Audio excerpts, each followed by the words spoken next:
Fala pessoal, tudo bem com vocês? Voltando, depois de muito tempo sem gravar aqui com vocês, e eu não lembro quando que foi o último vídeo que eu postei aqui e qual foi o assunto.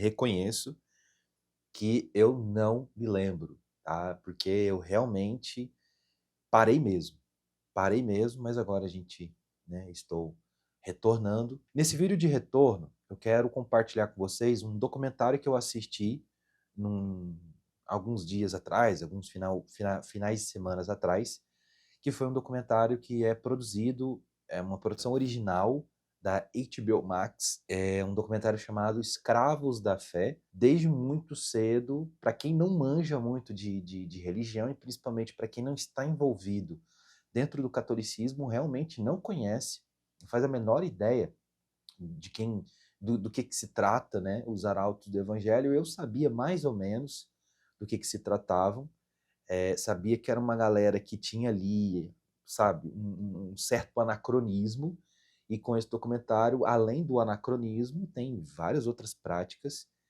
condenáveis, eu diria. Enfim, então esse documentário original lá da HBO tá lá disponível, todos os episódios, são 3 episódios, e os episódios eles são progressivos, ou seja, eles vão escalonando os absurdos cometidos supostamente, né, pelo, até para a gente se preservar aqui, supostamente cometidos, ações cometidos pelos arautos do Evangelho. Vamos lá. É, dentro de um quadro geral, o que a série vai falar para a gente? Bom, primeiro vai falar sobre essa instituição religiosa que tem um vínculo, e tem um vínculo, hoje nem tanto, eu acredito que parece que houve ali um rompimento, mas no passado, no final da década de 90 e ao longo de todo, né, o início ali, a primeira década do século dos anos 2000, do século 2000, dos anos 2000, teve um forte vínculo com a Igreja Católica do Vaticano. Houve um reconhecimento por parte do Vaticano no final da década de 90 para essa entidade ser anexada, assim como, tempos atrás, a Opus Dei, na Espanha, que também tem ligações com o Vaticano, teve um reconhecimento, né? A Opus Dei ela foi reconhecida pela Igreja Católica, mesmo tendo algumas práticas questionáveis, inclusive. Mas esse não é o caso aqui, não vou entrar em detalhes em relação ao Opus Dei, até porque eu não manjo nada em relação, a não ser o que está lá. Por exemplo, no livro do Dan Brown, do Código da Vinci, eu não sei mais nada sobre as práticas da Opus Dei. Enfim, vamos lá. O Arautos do Evangelho, o documentário, ele parte do ponto em que há participação, inclusive, de ex-membros que participaram e hoje não fazem parte mais, e também de familiares, principalmente mães, que viram seus filhos sendo recrutados, literalmente sendo recrutados pelos arautos do Evangelho. E, e eu já vou entrando aqui já na parte das polêmicas. O documentário ele é muito objetivo, ele é muito assertivo na forma, na escolha de a forma como eles vão contando a história, né? O storytelling do roteiro, ele foi muito bem pensado, foi muito bem esquematizado, até porque a diretora, agora eu não vou lembrar aqui o nome da diretora, mas depois vai aparecer aqui o nome dela, ou uma fotinha dela, ela é muito experiente, então eu acredito que ela pegou ali né, uma equipe também muito experiente para fazer esse trabalho, para fazer a pesquisa e tal, entrar em contato com os familiares que deram os depoimentos, e é basicamente assim, no final das contas, eu já tinha essa suspeita, apesar do meu pouco conhecimento sobre a instituição, mas após assistir o documentário ficou bem claro para mim que, né, os Arautos do Evangelho é uma grande seita, é uma seita absurda, que supostamente, pelo que são dados ali através dos relatos dos ex-participantes, eles cometeram e continuam cometendo crimes. Inclusive o próprio fundador, o Monsenhor, não sei do João, não sei do que lá, que esqueci agora o nome dele, que já morreu, já faleceu, não respondeu pelos supostos crimes cometidos, inclusive crimes envolvendo abuso sexual de menores, né? Grande parte ali das pessoas que fazem parte dos arautos do evangelho são menores de idade, são adolescentes, né? No início ali, saindo da infância, entrando para a adolescência, e vão até, né, a idade adulta. E eles recrutam esses jovens para fazer parte do seu grupo, para divulgar o seu nome, divulgar as suas obras, e é tudo muito bonito, muito sedutor, inclusive. Até as próprias mães falam que foram enganadas, simplesmente foram enganadas. E o que me chamou mais atenção, claro que além dos crimes horrorosos, né, cometidos, inclusive, uma das meninas, que era uma das pupilas do próprio criador lá, do Monsenhor lá, inclusive, morreu num caso muito suspeito, muito questionável, de um suicídio, de um suposto suicídio. E uma coisa que me chamou muita atenção é o fato de que internamente, quando você está lá dentro, você está muito envolvido, lá dentro você tem as hierarquias, né? E eles criaram uma própria mitologia.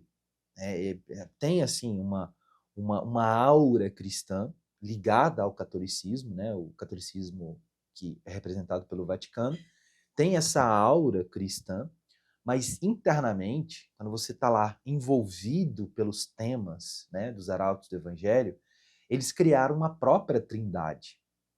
E essa trindade envolve um antigo, um ex-deputado federal, a mãe desse deputado federal e o criador, o fundador da instituição, né, do grupo Os Arautos do Evangelho. Então eles criaram uma própria mitologia, uma própria trindade para eles. Uma coisa que distorce completamente, né, os evangelhos, enfim, né, a escritura sagrada, enfim, para quem essa preocupação de que eu realmente acredito de que a religião, ela tem, ela cumpre um papel que vai beneficiar algumas pessoas, ela vai dar alento para uma grande parcela das pessoas. Acredito muito nisso, apesar de não ter nenhuma denominação, não frequentar nenhuma igreja, né? Já ter frequentado antes e não frequentar mais, mas eu acredito que a religião ela cumpre um papel social, mas quando ela deixa de cumprir esse papel social, como acontece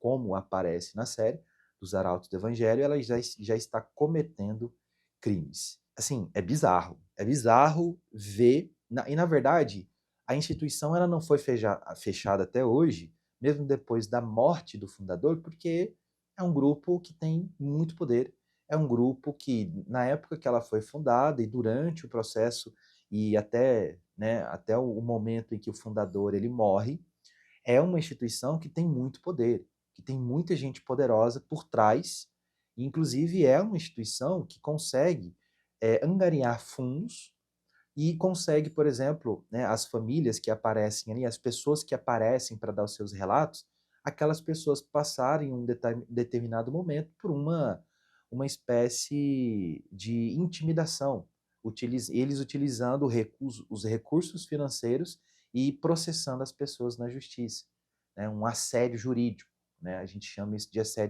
assédio jurídico, porque você processa a pessoa vai ter que gastar um dinheiro para contratar advogados, processos, e é uma coisa que não é barata.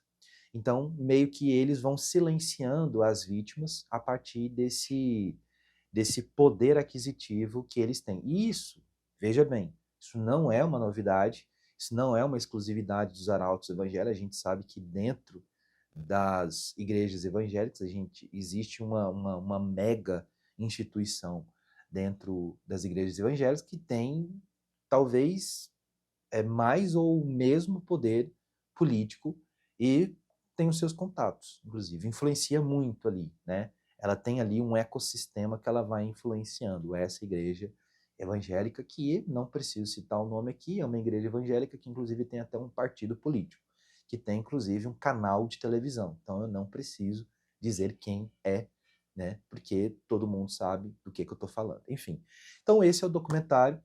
E aí, lembrando que sempre quando tem assim, esses documentários, filmes, séries e tal, e como me passa muito, né, essa ideia, que inclusive uma das mães desses adolescentes que foram recrutados pelos arautos do evangelho, a mãe fala, olha, eu tenho total convicção de que os arautos do evangelho representam uma seita, eles são uma seita, eles fazem uma lavagem cerebral na pessoa. E aí, se vocês me permitirem, só vou pegar aqui, porque tá meio bagunçado isso aqui, não reparem na bagunça. Mas deixa eu pegar aqui, eu tenho um livro aqui que eu comprei, da Dark Side. Peraí, fica aí, não cai não. Que é esse livro aqui, da Amanda Montel, a Linguagem Secreta do Fanatismo, que é o livro Cultus, tá?